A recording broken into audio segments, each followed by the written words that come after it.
आज केवल भारत ही नहीं, विश्व के कोने कोने से छात्र असंतोष और आंदोलन के समाचार आते रहते हैं। जब चीन जैसे साम्यवादी देश में छात्र असंतोष और आंदोलन भड़कता है तो वास्तव में उसका कुछ अर्थ होता है।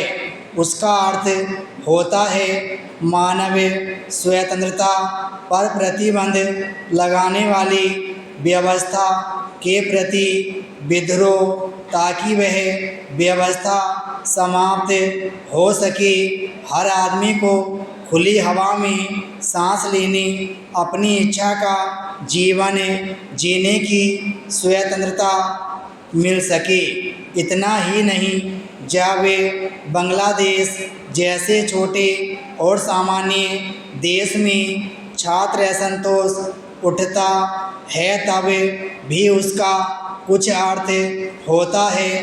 राजशाही के व्यवहार के प्रति गुस्सा प्रकट करना संभव हो सके तो अपने राष्ट्र की व्यवस्था में परिवर्तन लाकर एक अच्छी, एक संतुलित व्यवस्था स्थापित करने का प्रयत्न करना। लेकिन भारत जैसे जनतंत्रीय परंपरा वाले देश में प्रायः हर वर्ष जब कहीं न कहीं छात्र असंतोष और आंदोलन भड़क उठता है तब वास्तव में किसी के लिए भी यह समझ पाना कठिन होता है कि आखिर उसका मुद्दा क्या है।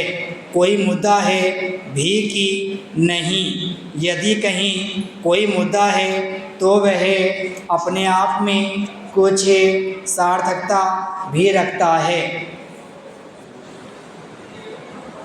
विद्यालयों आदि में चुनाव कराने की आखिर आवश्यकता और उद्देश्य क्या है?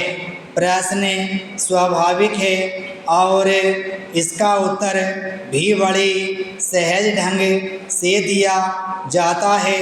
वह यह है कि एक तो यह जनतंत्र का युग है जिसमें देश और संसार की राजनीति से कोई भी अलग नहीं रह सकता और चुनाव एक प्रकार की राजनीतिक प्रक्रिया ही है।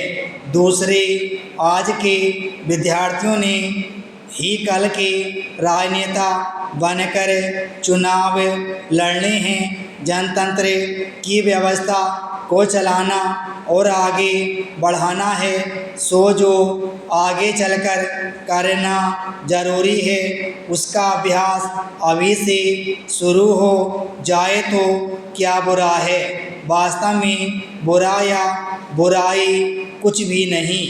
हाँ, बुराई उस ढंग में अवश्य है कि जो अपने चुनावों के अवसरों पर विद्यार्थी जानबूझकर या गलती से अपना लिया करते हैं। यदि उस ढंग का सुधार कर जनतंत्र में एक शिक्षा के अंग के रूप में चुनावों की प्रक्रिया को सहज भाव से लिया जाए तो अच्छा ही अच्छा। अब देखें, चुनाव के अवसर पर विद्यार्थी जाने अनजाने किस प्रकार के हथकंडे अपनाया करते हैं। सबसे पहली बात तो यह है कि विद्यालयों में होने वाले छात्रों के चुनाव आजकल छात्रों के न रहकर राजनीतिक दलों के बन गए हैं।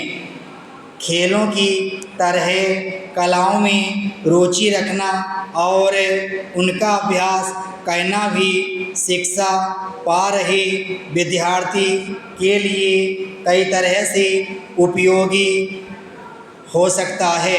ललित कलाओं का संबंध मनुष्य के भावों के साथ हुआ करता है अतः कलाओं में रुचि लेकर पढ़ने लिखने वाला व्यक्ति हर प्रकार की मधुर, कोमल और सुंदर भावनाओं का उचित विकास करके जीवन को भी मधुर सुंदर बना सकता है।